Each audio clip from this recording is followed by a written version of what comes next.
we added gamification and built Livecube, right? We wanted to make it interactive, and we wanted to make it engaging.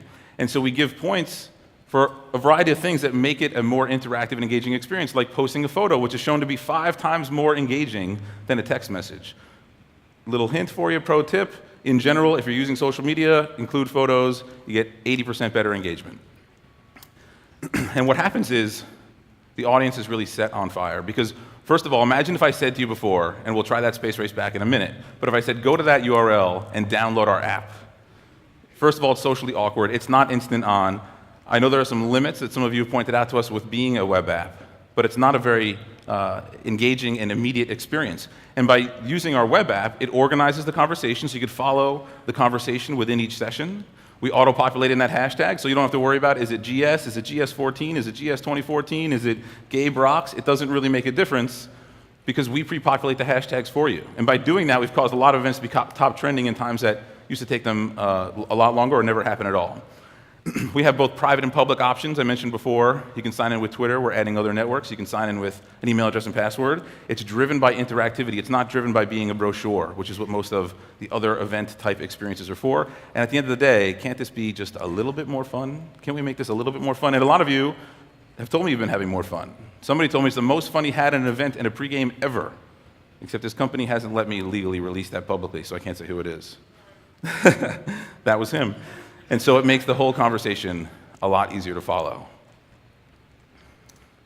And so let me tell you about what happens, right? So we talked about this game, the G Summit pregame.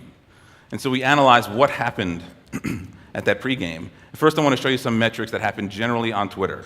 These aren't going to be completely apples to apples. You guys are welcome to poke some holes in them, which I'm sure some of you will. But general engagement on Twitter shows that 40% of people on Twitter abandon their accounts altogether.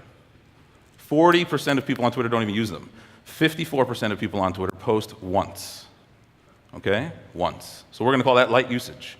The moderate to heavy users is 6% of the audience. It's really 1% of the audience posts most of the content. All right? So let's take a look at how that compares to what happened here, just at this pregame. We had 165 people sign in, actually register for accounts, generate 3,700 posts, 240 photos, 4,200 retweets or reposts. And I mentioned before we touched a Twitter audience of about 5 million followers. That was before the event even started, right? Before this event even started, we had all this activity, and many of you were talking with each other. Some of you were complaining to me about Livecube. I appreciate that. But regardless, there was a massive conversation going on about what's going to happen at this event in a way that never happened before. 86% of the people who posted earned a retweet. When was the last time that happened to you? When was the last time 86% of anything happened in a social media environment?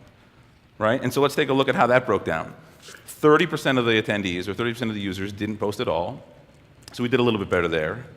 24% of the people posted once, but 46% of the audience posted more than twice. 16% of the attendees posted more than 10 times. 7% of you, kind of crazy hardcore people, posted more than 100 times. More than 100 posts before the event even started.